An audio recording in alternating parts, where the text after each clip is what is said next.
예, 오늘이 이제 2014년도 마지막 주일이네요. 우리가 이제 어떤 다른 일도 그렇지만 마지막 때가 되면 우리 자신을 한번 돌아보고 또 감사하는 그런 시간을 갖지 않습니까? 특별히 하나님께서 또 우리 가정에 베풀어 주신 한 해 동안의 은혜, 또 내 개인에게, 또 교회에, 우리 나라에 베풀어 주신 그 은혜를 돌아보면서 감사하는 시간을 갖는 여러분들이 되시기를 간절히 바랍니다. 자, 오늘 이 본문의 말씀의 배경도 사실 돌아보는 그런 그 말씀이기도 해요. BC, 그러니까 주전 586년에 이스라엘은 북이스라엘과 남유다로 그때 나눠져 있었었죠. 그래서 이제 남유다가 그때에 저 바벨론에 의해서 멸망하게 됩니다. 근데 이 바벨론에서 이 이스라엘이 멸망하게 될 때에 너무너무 비참하게 멸망했어요. 그래서 그 당시에 선지했던 예레미야가 그 멸망하는 그런 이스라엘을 바라보면서 너무너무 참 슬픔과 비탄 가운데서 쓴 글이 바로 우리가 읽은 예레미야 애가의 말씀입니다.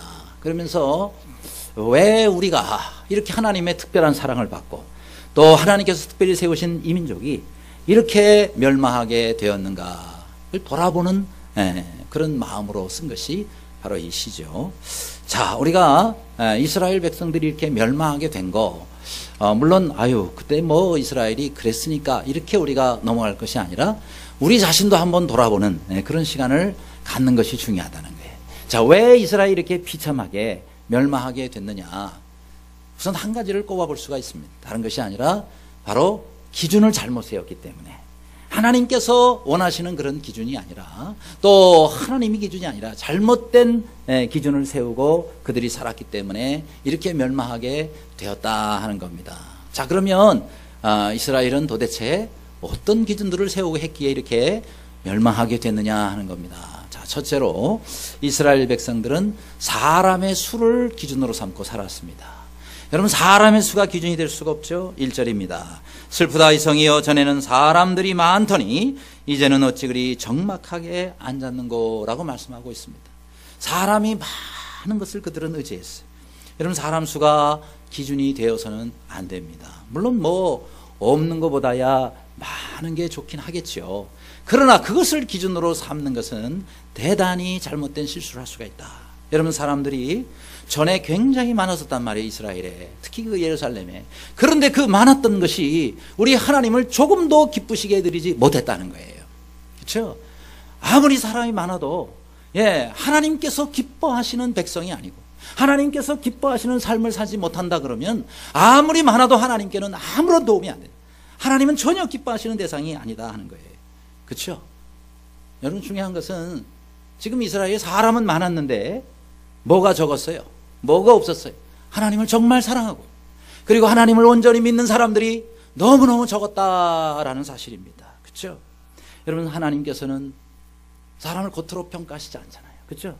하나님은 중심을 보신다 그랬어요.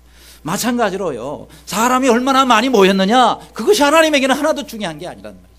하나님의 관심사는 얼마나 많은 사람이 모였느냐가 아니라 그 가운데 정말 나를 사랑하고 내게 온전한 예배를 드리고 내 말씀대로 순종하며 사는 사람이 도대체 얼마나 되느냐, 이것이 바로 하나님이 우리에게 갖는 관심이다 하는 것입니다. 그렇죠?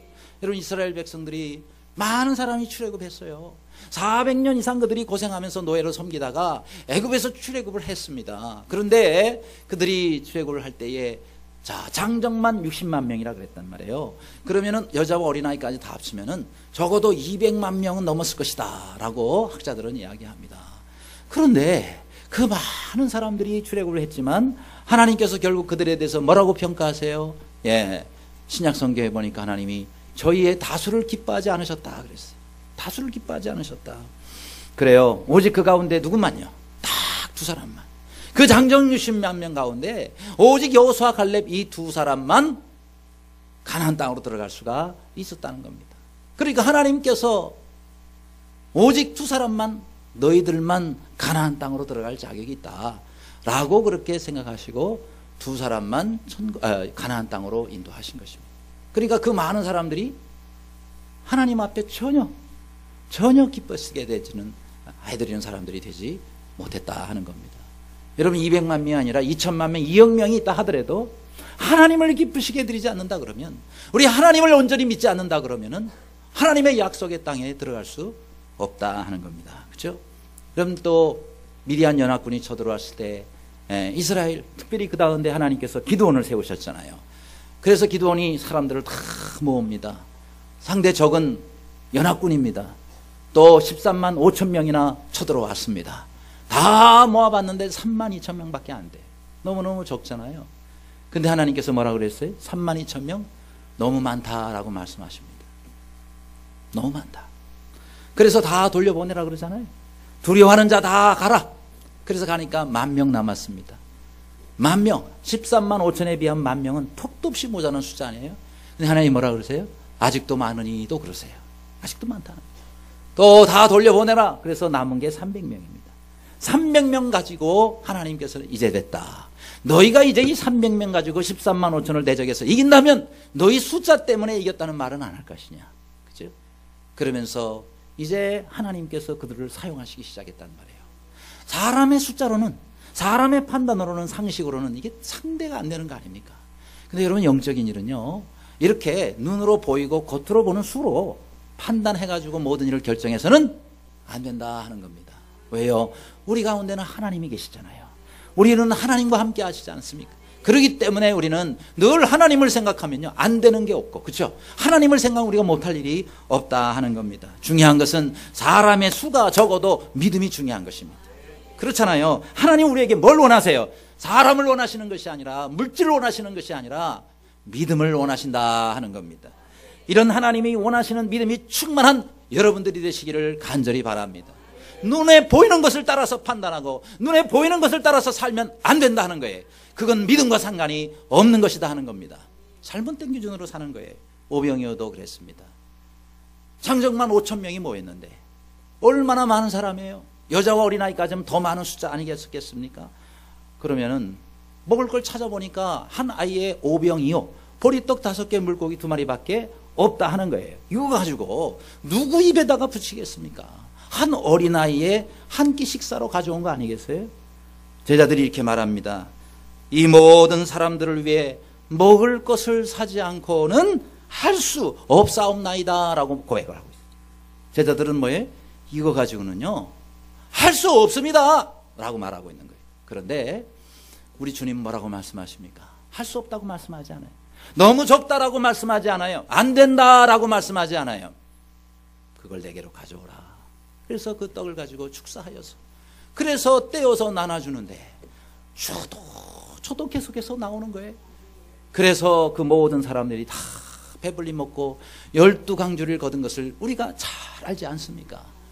그래서 우리는 내 손에 잡히는 것, 내 눈에 보이는 것, 내 귀에 들리는 것으로만 의지해서 살아서는 안 된다라는 것입니다. 여러분, 우리 한국교회에 뭐 800만이니 1000만이 얘기를 합니다.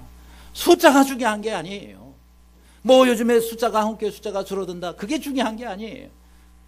여러분, 더 중요한 것은요, 그 가운데 정말 진정으로 하나님을 믿고 의지하며 사는 사람들이 얼마나 되느냐, 이게 더 중요하단 말이죠. 하나님은 그걸 보십니다. 우리는 몇백만이다라는 것을 바라보지만 하나님은, 그래, 그 가운데서 정말 나를 의지하고 믿음으로 사는 사람들이 도대체 몇 명이나 되느냐라고 하나님 물으실 때에 우리가 어떻게 답을 하겠느냐 이 말이에요. 하나님은 아무리 많은 사람이 모여도 정말 주님을 붙잡고 의지하며 사는 믿음의 사람들을 가지고 하나님은 따지신다라는 겁니다. 그래, 우리의 신앙생활은요, 여러분, 양이 아니라 질이란 말이죠. 그렇죠? 성도의 삶은 질이 중요하다는 거예요. 여러분, 유명한 조각가 미켈란젤로가 있지 않습니까?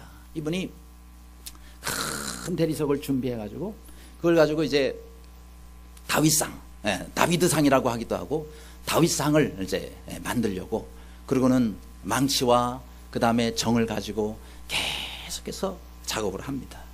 근데 어떤 한 사람이 다가왔습니다. 그러면서 이렇게 말하면, 아니, 이렇게 기가 막히게 좋은 대리석을 그렇게 다 깨버리고 쪼아내면 이거 낭비 아닙니까? 라고 얘기해요.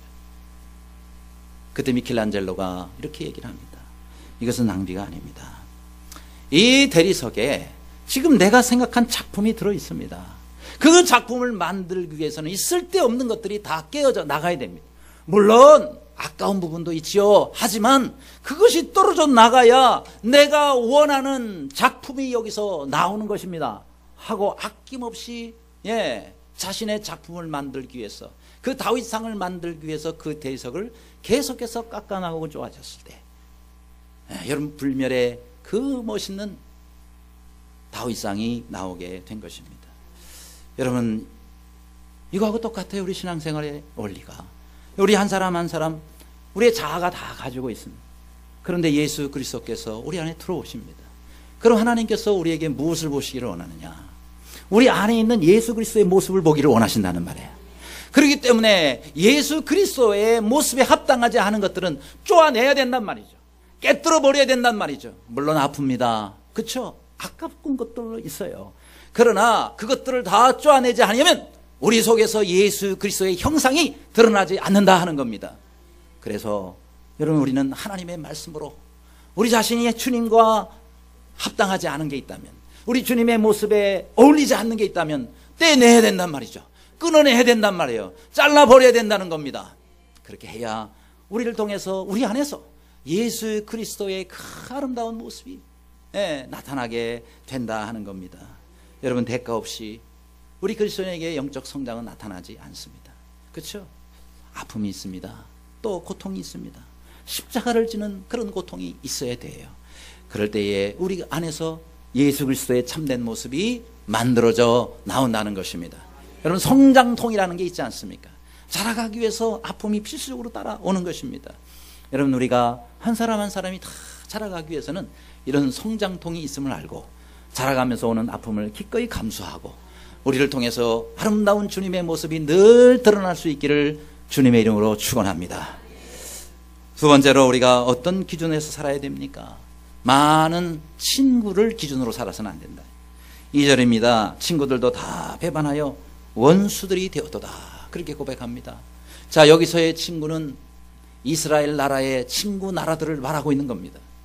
여러분 이스라엘 나라의 주위에 많은 그런 나라들이 있었어요. 평상시에는 죽고 못 산다 그러고 너무너무 우리 친하다 그러고 오며가며 선물도 주고받고 뭐 일이 있을 때마다 서로 오며가며 정말 친한 친구들처럼 지냈어요. 그런데 나라가 멸망하게 되니까 그 주변의 친구 나라들이 전부 등을 돌렸어요. 아니 등을 돌렸을 뿐만 아니라 그 바벨론의 앞잡이 돼가지고 그래서 이스라엘을 멸망시키는 데 앞장서고 있더라 하는 겁니다. 세상에 믿을 나라가 없는 겁니다. 믿을 나라가 없어요. 그래서 우리가 좋은 친구 많이 두었다고 자랑할 거 없습니다. 그렇죠? 아무런 도움이 되지 못. 어떤 때는 우리를 배신하기까지 할 수가 있다 하는 거죠. 그렇죠? 그 내 친구 중에 아주 유명한 누가 있어. 우리 집안에 이런 대단한 사람이 있거든. 그거 자랑하지 마세요. 왜요? 하나 또 도움이 안 될 수가 있고요. 또 오히려 등을 돌리고 배신하고 내 원수 노릇할 수도 있다 하는 겁니다. 정말 진정하고 참된 친구는 예수 그리스도뿐인 것을 믿으시기 바랍니다. 주님만이 나의 친구란 말이죠. 주님만이 나의 진정한 친구. 예수님은 배신하시지 않습니다. 예수님은 우리에게 등 돌리시지 않습니다. 죽는 날까지, 아니 영원토록 나와 함께 하시는 가장 진정한, 이 땅 가운데서 나를 가장 사랑하는 그런 주님이라는 사실을 믿으시기 바랍니다. 여러분 그 사람의 친구에는요 4종류의 친구가 있다 그래요. 어떤 친구냐? 첫째는 화우가 있습니다. 꽃 화자를 써서. 그러니까 꽃과 같은 친구가 있다 말이죠. 뭐냐? 여러분 꽃이 피어가지고 아주 그 이쁠 때는요, 너무 아름답다 그러고, 향기도 좋다 그러고, 온갖 찬사를 아끼지 않습니다. 그러다가 꽃이 지고 나면, 그렇죠? 말라 비틀어지고 지고 나면은요, 거들떠보지도 않아요. 그렇죠? 뭐예요? 좋을 때만 찾아오는 친구. 이런 친구가 바로 꽃과 같은 친구. 또 두 번째 친구는요, 칭우라고 있어요. 이게 저울 칭자를 써가지고 칭우, 저울과 같은 친구다.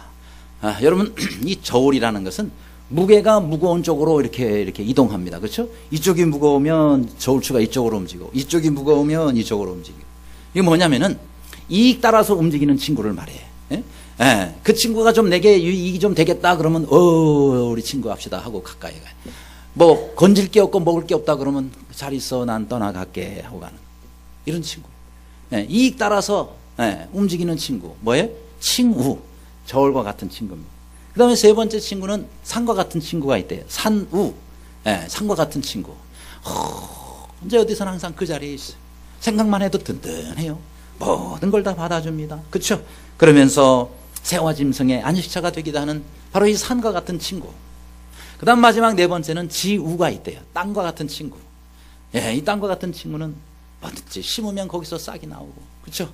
생명을 움트게 하고, 그 다음에 곡식을 자라가게 하고, 또 과일의 열매를 맺게 하는 거, 그렇죠? 생명을 키워내는 거예요.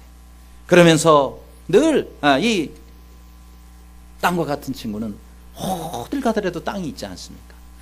늘 우리를 받들어주고, 우리를 지켜주고, 그 다음에 또 항상 어디를 가든지 땅이 있는 것처럼 늘 나와 함께하는 친구. 바로 그런 친구가 지우라는 겁니다. 그래요. 예수님은 바로 산과 같으신 친구요, 또 땅과 같으신 친구분이십니다. 항상 든든하잖아요. 예수님만 생각하면 든든하잖아요. 또 여러분 어디를 가든지 항상 주님은 우리와 함께 동행하십니다.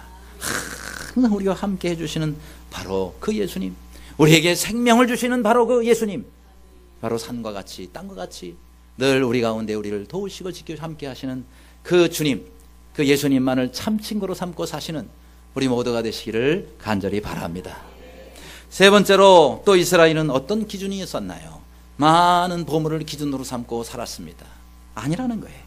10절에 대적이 손을 펴서 그의 모든 보물을 빼앗았나이다 라고 말씀하고 있습니다. 여러분, 이스라엘 사람들은 보물이 나를 지켜줄 줄로 알았어요. 그래서 이 보물을 모으기 위해서 갖은 노력을 다 합니다. 모든 것을 희생하고서라도 오로지 보물, 재물들을 몰았습니다. 하지만 이 보물들이요, 나중에 나라가 망할 때가 되니까 전혀 도움이 되지 못하는 거예요. 내 생명을 지켜주지 못한, 아니 오히려 보물 때문에 목숨을 잃은 사람들이 많아요. 대적이 와가지고 보물을 뺏기 위해서 그 사람을 찔러주고 뺏어가더라는 거예요. 그렇죠? 여러분, 이처럼 재물이 어떤 때는 좋기도 하지만, 그러나 궁극적으로 재물이 우리를 지켜줄 수 없다 하는 겁니다. 멸망의 날에 보물, 재물이 뭔 소용이 있냐 이 말입니다. 굶어 죽는데 그 보물을, 그 재물을 먹을 수 있어요? 못 먹습니다. 내 줄인 배를 채워줄 수가 없어요. 왜요? 누가 보물을 사줘야지, 그렇죠? 누가 물건하고 음식하고 바꿔줘야지. 이 전쟁의 날에 오히려 짐만 됩니다. 도망을 해야 되는데 저게 무거워가지고 갖고 도망가기도 어려운 거예요. 오히려 저것 때문에 죽어요. 그렇기 때문에 이 환난 날에 아무런 도움이 안 될 수가 있는 거예요. 여러분, 저 사막지대 중동 지역에 아랍 사람이 한 사람이 있었어요. 근데 이 사람이 어느 날 사막을 이렇게 가다가 길을 잃어버렸어. 그래서 사막 한가운데서 길을 찾지 못해서 헤매고 있는데 그만 가지고 있는 모든 양식을 다 소진했어. 아무것도 먹지도 못하고 마시지도 못하고 며칠을 이제 헤매다가 이제 거의 사경을 헤맨 즈음에 저쪽에서 샘터 비슷한 걸 하나를 발견해. 이야, 물이다 하고 쫓아갔더니 없어요. 물이 하나도. 다 말라버린 그런 샘터였습니다. 아이고, 이제 죽었네. 그러고 주변을 둘러보는데 저쪽에 뭐 천막 같은, 운막 같은 게 하나 있네. 야, 저 안에 뭐가 먹을 게 있을까? 그 생각하고 그 안에 들어가서 여기저기를 뒤지고 찾는데 아무것도 없어요. 근데 뭐 하나가 손에 딱 잡히는데 보니까 그게 이만한 주머니에 들은 딱딱한 게 들어요. 야, 이게 저 빵인가 보다 이런 생각을 하고는, 그러면 그렇지 하고는 막 열어보는데 빵이 아니라 진주알이 거기 가득 들어있는 거예요. 알이 이만해가지고요, 너무너무 아주 좋은 그런 진주알이었답니다. 그런데 그 진주알을 먹을 수 있어요? 지금 이 사람에게 필요한 건 진주알이 아니야, 그렇죠? 지금 빵이 필요하단 말이죠. 그러면서 이 한 움큼 져가지고 사방에다가 뿌려대면서 겨우 진주였단 말이냐? 응? 여러분 같으면은, 우리 같으면 어떻게 해요? 야, 세상에 이런 진주라니, 이렇게 반응했을 텐데 지금 그 사람 상황에서는 겨우 있던 진주래. 왜요? 배고픈 사람에게는 지금 양식이 생명인데 결국 이 사람은 누워서 죽어갔다는 말입니다. 그래요. 아무것도 없는 이 사막에서 갈증과 허기에 지친 사람은 진주나 보물이 이 사람에게 전혀 도움이 되지 않아요. 여러분, 죽은 사람에게 무슨 왕관이 필요하며 죽은 사람에게 또 무슨 좋은 옷이 필요하겠습니까? 여러분, 죽은 사람에게는 가장 필요한 것이 생명입니다. 죽은 사람에게는 다른 게 필요가 없어요. 생명이 필요한 겁니다. 여러분, 예수님은 내가 생명이라고 말씀하십니다. 우리에게는 이 땅에 영원한 생명이 없는, 영생이 없는 사람에게는 가장 필요한 것이 바로 이 생명이라는 겁니다. 주님께로 오시기를 바랍니다. 내가 생명이니 내게로 오라고 주님 말씀하십니다. 또 우리가 주님 안에 들어갔더니요, 그 안에 모든 보화가 다 들어있어요. 모든 보화가 예수님 안에 있음을 믿으시기 바랍니다. 세상에 있는 보화는요 다 썩어지고 없어질 거예요. 환난 날에 나에게 전혀 도움이 안 될 수가 있어요. 그러나 우리가 주님 안에 갔더니 거기에는 영원한 보화가 거기에 다 들어있단 말이에요. 따라서 여러분, 세상의 모든 것을 잃더라도 예수님은 붙잡으시기를 바랍니다. 세상의 모든 것을 얻었다 하더라도 예수님을 잃은 사람은 다 잃은 거예요. 그러나 모든 것을 잃었다 하더라도 예수님을 붙잡은 사람은 다 붙잡은 사람이다. 그러므로 늘 주님만을 붙잡고 예수님만을 나의 진정한 보화로 여기면서 사시는 여러분들이 되시기를 바랍니다. 끝으로 여러분, 우리가 무엇이 그러면 기준이 되어야 되느냐? 하나님이 기준이 되셔야 된다라는 겁니다. 11절에 나는 비천하오니 여호와여 나를 돌보시옵소서라고 말씀합니다. 한번 따라 하시기 바랍니다. 여호와여 나를 돌보시옵소서. 예, 바로 그겁니다. 지금 너무너무 나는 비천하다 그랬어요. 왜 그렇게 표현했습니까? 모든 백성이 양식을 구하기 위해서요 보물로 먹을 거를 바꾸는데 그나마도 바꿀 게 없는 거예요. 왜요? 양식이 너무너무 없으니까. 그래서 탄식하며 양식을 구한다 그랬는데, 심지어 요 다음 장인 2장에 보면은요, 여인들이, 이스라엘의 그 여인들이 자기가 낳은 아이를 너무 배가 고프니까 잡아먹는 여인들이 나오기 시작했어요. 아니 세상에 아무리 배가 고파도 왜 자기 자녀를 잡아먹냐 이 말이에요. 그런데 너무 배가 고프니까 이렇게 하는 사람들이 있었다 하는 겁니다. 얼마나 이스라엘이 비참한 모습이냐는 거예요. 여러분, 그럴 때에 이것으로부터 벗어날 수 있는 것은 한 가지밖에 없어요. 그게 뭐냐? 여호와여 나를 돌보시옵소서. 우리 하나님 앞에 기도하는 일입니다. 하나님 앞에 나아가는 겁니다. 그렇죠. 우리 하나님만이 나를 돌보실 수가 있고, 우리 하나님만이 나를 이 환경 가운데서 벗어나게 할 수 있고, 우리 나라를 회복시켜 주실 수 있는 유일한 분이시다. 믿으시기 바랍니다. 그래요. 오직 나를 지켜주시는 바로 그분은 하나님. 그래서 우리 하나님만을 나의 기준으로 삼고 살아야 된다는 거예요. 하나님이 없어서 저들이 저렇게 된 거 아니에요? 하나님이 버림받아서 저렇게 된 거 아니겠느냐? 여러분, 이스라엘 백성들이 왜 이렇게 됐어요? 저렇게 된 이유가 무엇이냐 하는 겁니다. 다른 게 아니에요. 저들이 하나님 버렸기 때문에. 그래서 하나님께 저들이 버림받은 것이다 이 말이죠. 하나님의 말씀하시니까 율법책을 찢어버리고, 돌아오라고 회개하라니까 선지자를 잡아 죽여버리고, 그렇죠? 계속해서 불순종의 길로 갔기 때문에 결국 하나님께 버림받아서 이렇게 된 것이다 하는 겁니다. 그래요. 여러분, 우리는 이 땅을 살면서 정말 기준을 잘 세우고 살아야 됩니다. 뭐가 여러분의 기준이 되어 있습니까? 하나님이 기준이 되어지 않는다면 우리는 소망 없는 자가 될 것입니다. 세상에서 출세하는 것이 기준입니까? 돈 많이 버는 것이 기준입니까? 아니면 잘 먹고 잘 사는 것이 기준입니까? 물론 다 중요한 겁니다. 그러나 그것이 기준이 되어서는 안 된다 하는 거예요. 왜요? 이스라엘과 똑같은 그런 결과가 우리에게 올 것이기 때문에. 그래서 우리는 다른 것을 우리가 놓칠지라도, 다른 것은 좀 부족할지라도 하나님만을 붙잡고 하나님만을 기준으로 사는 모두가 되시기를 간절히 바랍니다. 이스라엘 백성들이 제사는 잘 지냈어요. 그런데 하나님께 관심이 없는 거예요. 그럼 뭐 때문에 제사를 드리는데? 그죠? 또 저들이 절기가 있어요. 절기는 잘 지켰어요. 그런데 하나님께 감사가 없어요. 아니, 누구에게 감사하기 위해서 절기를 지내는데, 그렇죠? 오히려 그들은 왜 절기는 누가 이렇게 만들어 놔가지고 이렇게 때마다 절기가 자주 돌아오냐고. 하나님께 감사가 없어. 이런 성경에 다니엘이라는 사람이 있습니다. 이 다니엘은 바벨론의 포로로 잡혀갔단 말이죠. 얼마나 거기서 고생해요. 그런데 이 다니엘이 온전히 믿음만을 지켜, 온전히 하나님만을 기준으로 살았던 사람, 바로 그 사람이 다니엘입니다. 왜요? 이름 자체가 다니엘이 무슨 뜻이에요? 예, 하나님은 나의 심판자가 되신다. 예, 따라합시다. 하나님은 나의 심판자가 되신다. 그러니까 나의 모든 것을 평가하고, 예, 나의 모든 것을 심판해 주시는 분이 바로 하나님이시다. 그러니까 하나님이 잘했다 그러면 잘한 거고, 하나님 너 잘못됐어 그러면 잘못되는 거예요. 다른 사람의 말이 중요한 것이 아니라, 세상의 기준이 중요한 것이 아니라 하나님이 오직 나의 기준이시다. 이 원칙대로 산 사람이 바로 다니엘이다 하는 겁니다. 그래요. 그래서 이 다니엘은 먹어도 하나님이 기준이 되어서 먹는 거예요. 안 먹어도 하나님을 기준으로 삼았기 때문에 안 먹는 거예요. 그렇죠? 하루에 3번씩 예루살렘으로 향한 창문을 열어놓고 거기에 무릎을 꿇고 하나님 앞에 매일매일 기도합니다. 왜요? 하나님을 기준으로 삼으면, 너 그렇게 하면 잡아다가 너 사자굴에 쳐넣을 거야.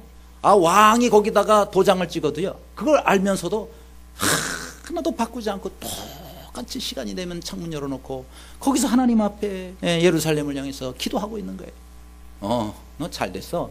그래서 잡아가지고 사자굴에 쳐넣었단 말이죠. 사자굴에 쳐 들어가서도 말이죠, 거기서도 하나님께, 그러니까 사자들이 그 앞에 와서 다 무릎을 꿇고 못 잡아먹는 거예요. 못 잡아먹는, 왜요? 하나님께서 사자 입을 막아버리셨단 말이에요. 네. 하나님께서 사자 입을 막는데 사자가 어디라고 입을 벌려요? 그렇죠?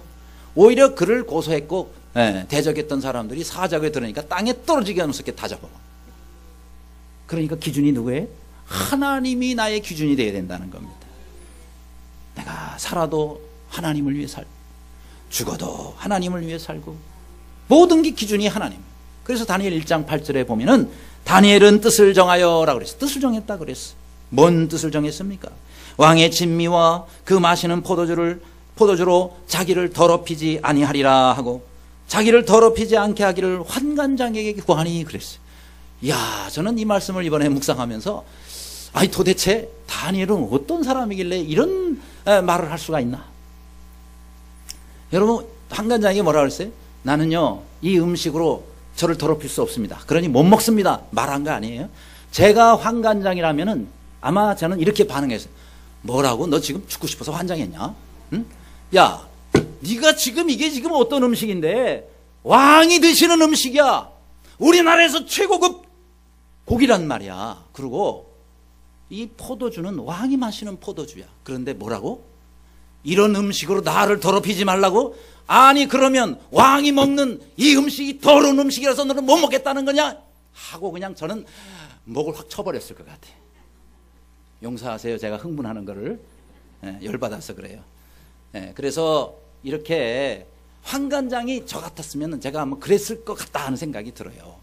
아니, 그 말이 안 되잖아요. 여러분 잘 이해가 안 가셔서 아멘이 안 나오시는데, 저 북한의 예를 들겠습니다. 북한의 김정은이가 말이죠. 북한의 위원장인지 뭔지는 잘 모르겠어요. 아무튼 북한의 김정은이가 그 전국의 인재들 뽑아 시험 치고 시험 쳐가지고 한 10명쯤 뽑아놨어요. 그런데 그 중에 네 녀석이 말이죠. 우리 못 먹습니다. 그러는 거예요. 왜 못 먹냐? 김정은이 하사한 하사품들을 안 먹겠다는 거예요. 음식을. 왜 안 먹겠냐? 그러니까 더러워서 못 먹겠습니다. 더러워서 못 먹겠습니다. 왜 더럽다는 건데?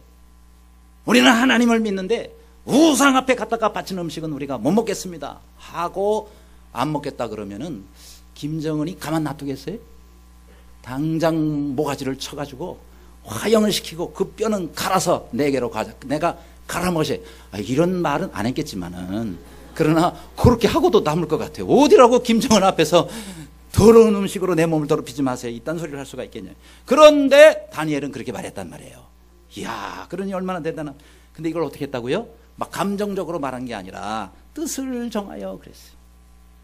그렇게 하기로, 내가 죽으면 죽으리라, 이것 때문에 내가 화형을 당하면 당하리, 이런 마음을 가지고 그렇게 살았다. 왜요? 하나님이 모든 것의 기준이기 때문에. 왕이 기준이 아니고 환관장이 기준이 아니고 하나님께서 기준이시기 때문에, 그래서 이 기준대로 살았다는 거예요. 여러분, 예배 드릴 때도 하나님을 기준으로 삼으시기를 바랍니다. 그렇죠? 찬송을 불러도 하나님이 기준이어서 부르는 사람은 벌써 다른 거예요.